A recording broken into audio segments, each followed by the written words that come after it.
Saludos, está con nosotros en esta ocasión el nuevo ministro de la Presidencia, don Víctor Morales Mora, quien muy amablemente sacó de su apretada agenda para atendernos. Muchas gracias, don Víctor. Lo primero que yo quisiera consultarle es una afirmación principal. ¿Necesita un gobierno en democracia respirar con base en la confianza que genera en la ciudadanía? Bueno, primero que todo, muchísimas gracias por la invitación, es un gusto. Y ciertamente gobernar en democracia es gobernar procurando estar en la mejor y mayor sintonía posible con la ciudadanía, porque la legitimidad del gobierno proviene del mandato ciudadano, precisamente. Entonces, cuando hay un mandato, cada 4 años en nuestro caso, ciudadano, y desde la gestión de gobierno se produce un distanciamiento, pues eso no ayuda a la gestión de la política pública. De manera que hay que hacer un esfuerzo de explicación y de comunicación. Esto sin creer que la razón de ser de un gobierno es la popularidad de los gobernantes, ¿verdad? Así es. Porque de lo contrario usted lo que se pasaría es únicamente viendo a ver cuáles son las medidas más populares para poder hacerlas. No, hay que tomar las acciones que se deben tomar. Yo decía en estos días, cuando el presidente anunciaba mi incorporación a su gobierno, que yo lo hacía con un enorme gusto, porque estoy convencido que me estoy incorporando a un gobierno que no se dedicó a buscar excusas de los problemas, ante los problemas, ni a buscar culpables de los problemas, ni a posponer soluciones, sino a enfrentarlas. Aunque sean algunas de ellas impopulares, pero hay que enfrentar y asumir. Entonces, le resumo su interesante pregunta así. Desde luego que la legitimidad de los gobernantes en democracia proviene de la ciudadanía y hay que buscar la comunicación, el contacto, la relación con el ciudadano y la explicación de lo que se hace, pero también con absoluta certeza y claridad de qué es lo que se debe hacer, de qué es lo correcto en la circunstancia determinada y avanzar. Por su respuesta intuyo que usted cree que este gobierno no está buscando excusas para hacer lo que se tiene que hacer. El anterior gobierno buscó excusas, del cual usted fue parte al principio. Bueno, cada gobierno tiene una coyuntura y una situación particular. Creo que el gobierno de don Luis Guillermo, él actuó conforme a lo que creyó que era lo correcto y que era lo que tenía que hacerse. Y bueno, la historia y la realidad darán criterios para ser juzgado. Yo estoy ahora en este gobierno, he estado 15 meses primero como diputado de la República, apoyando y acompañando al gobierno de la República, bueno, en un periodo muy importante porque tuvo que ver con la tramitación en la Asamblea Legislativa de un proyecto sustantivo, que fue el proyecto fiscal, que a eso me refiero, no un proyecto popular, ¿verdad? Pero un proyecto que era una medida que era absolutamente necesario impulsar y sin temores el presidente de la República de una manera valiente promovió y se construyeron las alianzas políticas necesarias en la Asamblea Legislativa y los apoyos necesarios para poder avanzar hacia ahí. Ok, entonces retorno a la primera pregunta. Sí, señor. Entonces, en efecto, sí, un gobierno que tiene que hacer los ajustes que hay que hacer, que a veces son dolorosos, pues tocará sectores que estaban muy cómodos, provocará incomodidad en sectores y se juega el riesgo de perder confianza, pero sobre todo si comete errores.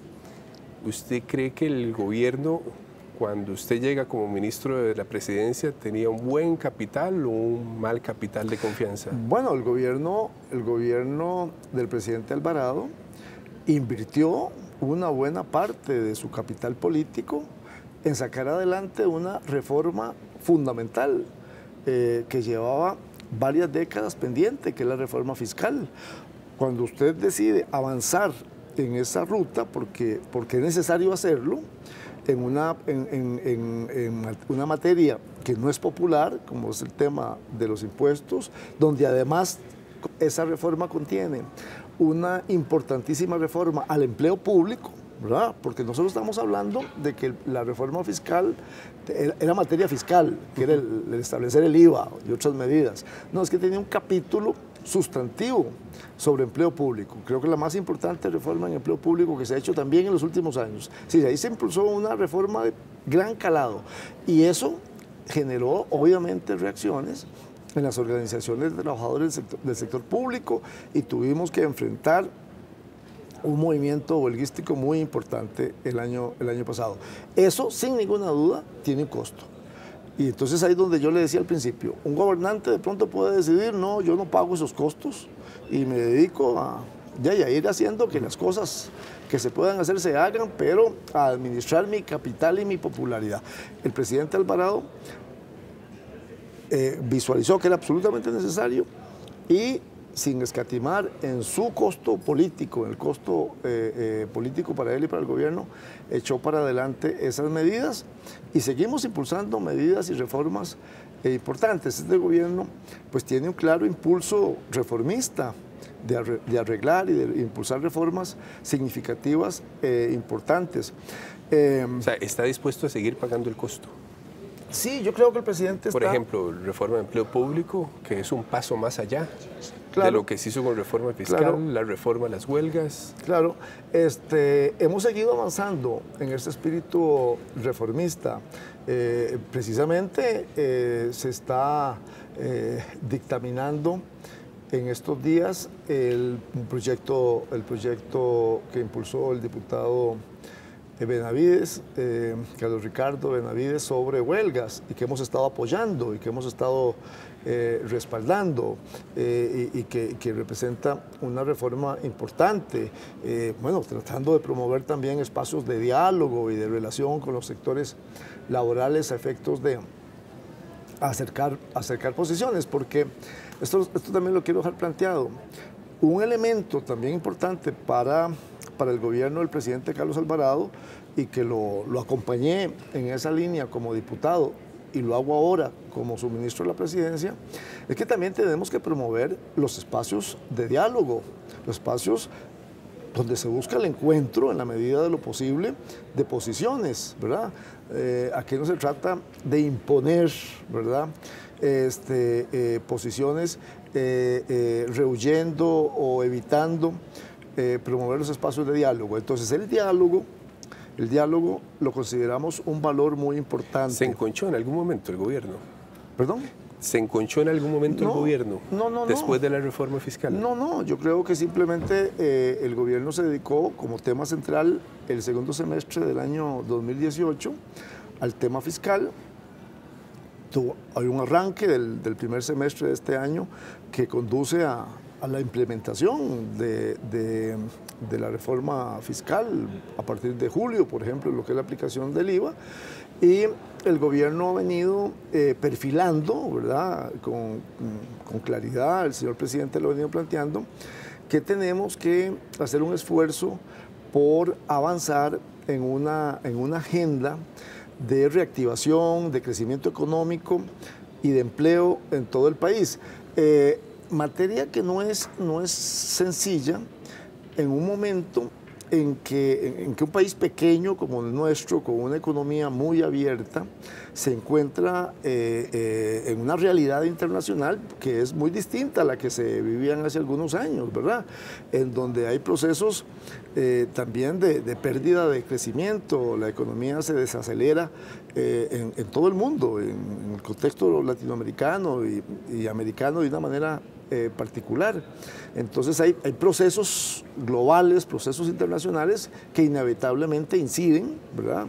La situación de Nicaragua, aquí muy cerca de nosotros, por ejemplo, que inciden en el crecimiento de nuestra economía y eso tiene consecuencias inmediatas, desde luego, en la generación de empleo, porque el empleo se genera fundamentalmente en el sector privado. Sí, por ejemplo, el desempleo acaba de aumentar en el segundo trimestre comparado con el 2018, Sí, claro. 90.000 personas, casi 300.000 personas están desempleadas y 1 millón trabaja en el sector informal. Es un tema muy grave ese que nos ocupa, pero siempre hay que plantear en esto, hay que plantear que hay también, este es un fenómeno que tiene causas estructurales, ¿verdad? Tenemos muchos años de que en Costa Rica estamos colocados en tasas de desempleo altas. Y reitero, en este momento además para comprender el crecimiento en las tasas de desempleo, también hay que tener conciencia del entorno internacional en el que estamos, que no es un tema menor para claro, explicar la situación. Claro que hay factores externos. Claro, y hay sectores, factores internos de naturaleza estructural. Por eso es que nos parece, por ejemplo, fundamental abordar también el tema del empleo en la dimensión educativa, en la dimensión de la formación de las personas. Porque una de las causas estructurales que tenemos es precisamente un desencuentro entre la oferta y la demanda, entre los perfiles y los requerimientos de la mano de obra y los perfiles que tienen las personas que salen a buscar trabajo. Entonces, ahí hay que trabajar. Y ahí que, por ejemplo, hemos estado impulsando y apoyando, y estaba también así recogido en el programa de gobierno que se le presentó a la ciudadanía, el tema relacionado con formación dual, por ejemplo. Bueno, que esperamos que ya en muy pocos días sea ley de la República. Bueno, y es un tema que también ha enfrentado y ha encontrado resistencias en la sociedad en algunos sectores, y bueno, nos parece que hay que hacer los esfuerzos para explicar y aclarar lo que sea necesario en ese sentido, pero hay claridad que tenemos que avanzar en esa dirección. Hablando del tema del empleo, es un tema que usted conoce bien, porque fue ministro de Trabajo en 2 ocasiones. Por ejemplo, la OCDE ha criticado o ha llamado la atención el alto costo del aseguramiento que tiene el empleo en Costa Rica. Casi que lo denomina un impuesto al trabajo. Me refiero al aseguramiento de la Caja Costarricense. ¿Cómo no? Un 36%, dice que está casi 10 puntos por encima de la media de los países de la OCDE. ¿Cómo no? Ese sería un tema que, poniéndolo sobre la mesa, puede ser... En nuestra agenda, ese es un tema. Ese es un tema. Es un tema, nos parece, bueno, incluso la Junta Directiva de la Caja del Seguro Social tiene pendiente, esperemos que salga muy pronto de este conflicto laboral que tiene, y realmente tiene que la Caja enfocarse a resolver ese tema, ¿verdad? En términos de un acuerdo y una reglamentación que tienen al efecto. En la misma Asamblea Legislativa ya han aparecido algunas iniciativas, pero yo estoy totalmente de acuerdo en que ese es un tema que tenemos que atender en términos de los costos de la producción, ¿verdad? De cómo revisamos nuestros costos para producir en un marco de respeto de los derechos laborales. Por lo que usted me dice, da muestras de querer seguir avanzando con cambios que no se han hecho en años, que se han llamado la atención, pero que suelen tener costos políticos muy altos y populares. Por ejemplo, usted plantea ese tema, lo podemos conversar aquí con toda confianza, y de pronto alguien lo va a acusar de querer desmantelar la Caja. ¿Cómo no? ¿Cómo van a tratar ese tema? Bueno, por eso es que... Y eso les ha pasado con todo, en realidad. Por eso es que aquí hay que tener claridad de cómo es esta operación. En primer lugar, tenemos en esa relación con la ciudadanía, con la población, colocarnos y enfocarnos en el tema del crecimiento económico y el empleo. O sea, ahí tenemos que realmente establecer una sintonía con los actores productivos, con los ciudadanos, de que estamos en ese sitio, y impulsar las medidas que conduzcan a eso. Definir el objetivo es muy fácil y ahí coincidiríamos todos, diseñar ruta de cómo se llega a ese objetivo y ganar alianzas alrededor de ese objetivo y de ese camino es lo fundamental. Pero para esto entonces usted necesita, además, paz social. Usted necesita promover el diálogo con los diferentes actores sociales, productivos, políticos, ¿verdad? Y además usted en estos momentos, tiene además que actuar con un profundo espíritu de responsabilidad fiscal, ¿verdad? Sí, tampoco, pues en el pasado, y no tan lejano, problemas de desempleo se resolvían contratando personas en el sector público. Y entonces, eso era así. O problemas se resolvían poniendo al Banco Central a generar recursos en otro momento, billetes en otro momento de nuestra historia. Hoy nos encontramos en otro momento. No es el Estado el que tiene la posibilidad de contratar a todos los que quiere. Hay que contratar los recursos humanos necesarios en servicios fundamentales como la educación, como la salud, la seguridad, para solo citarle tres. Pero el empleo que necesitamos está en el sector productivo y hay que trabajar claramente con ellos. Pero la paz social, ¿verdad?, el diálogo, es una condición, ¿verdad?, indispensable para poder avanzar en los resultados que queremos, en los cambios que queremos, ¿verdad? Porque si no, realmente usted no puede alcanzar los propósitos que se imponen. Diálogo, pero bueno, lo han dicho ustedes, respetando la ley. Respetando la ley y respetando la institucionalidad. Porque no pueden ceder más allá. Le traigo a colación el caso de la Caja y por eso le mencionaba en la primera pregunta el tema de la confianza. Porque bien dice usted que la reforma fiscal tenía dos alas, el ala tributaria y el área de control de gasto en el empleo público y en general en los gastos corrientes del Estado. Sí, ¿cómo no?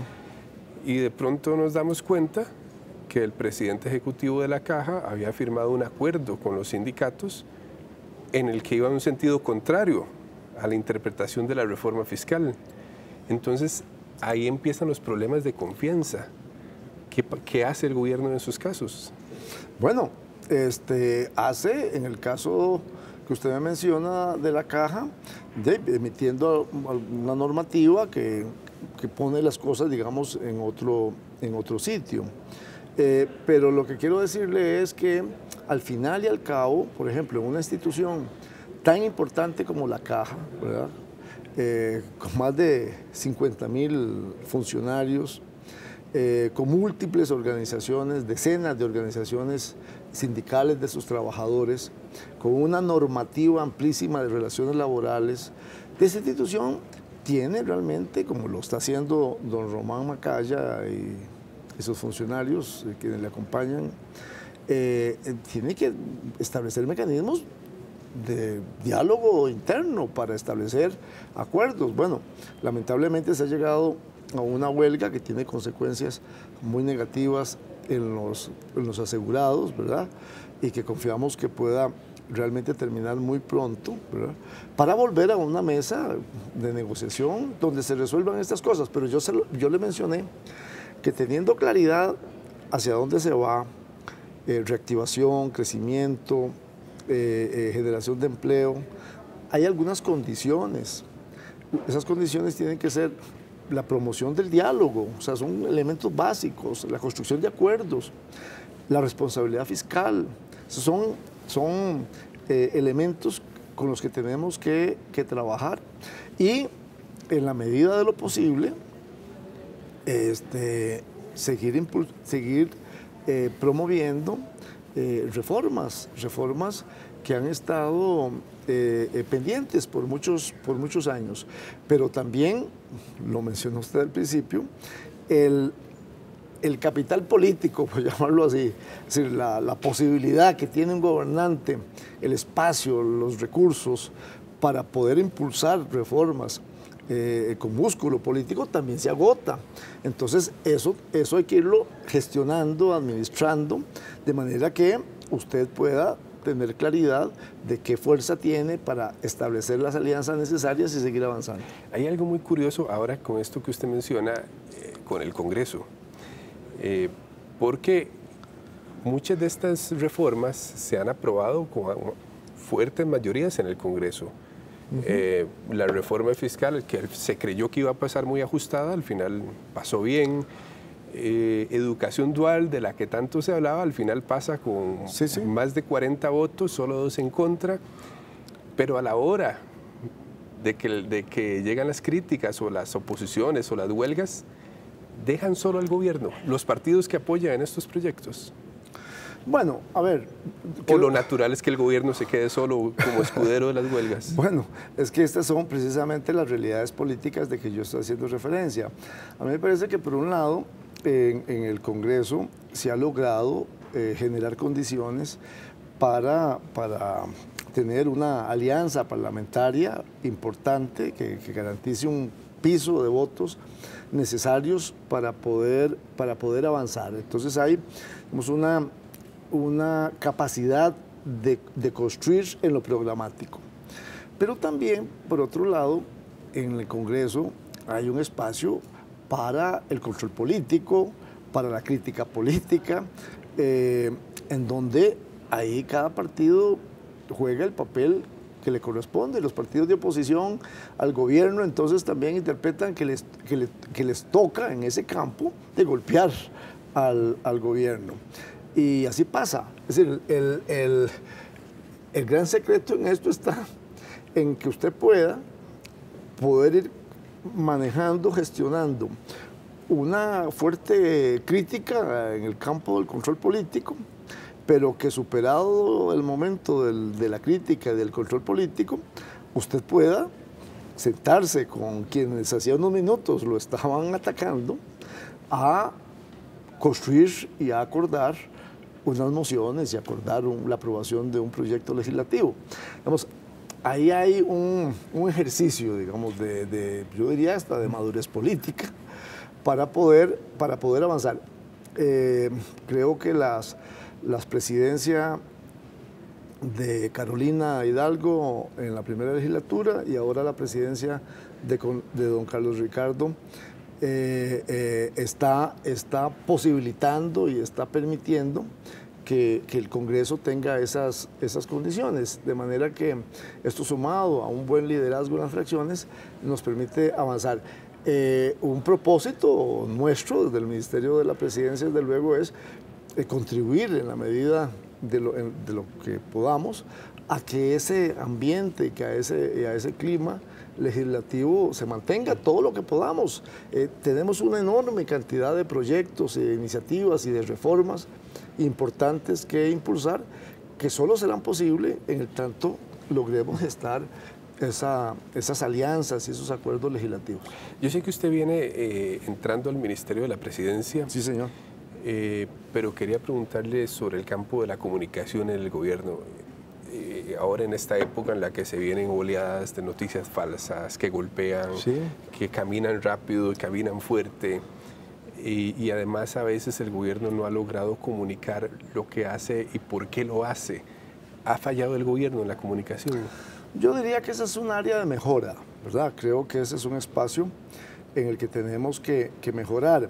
Ahora, mejorar en este tema de la comunicación también significa aclararnos y enfocarnos en nuestros propósitos, ¿verdad? De manera que teniendo enfoques correctos de cuáles son nuestros objetivos, de para dónde vamos, la comunicación pueda efectivamente jugar el papel que le toca, ¿verdad?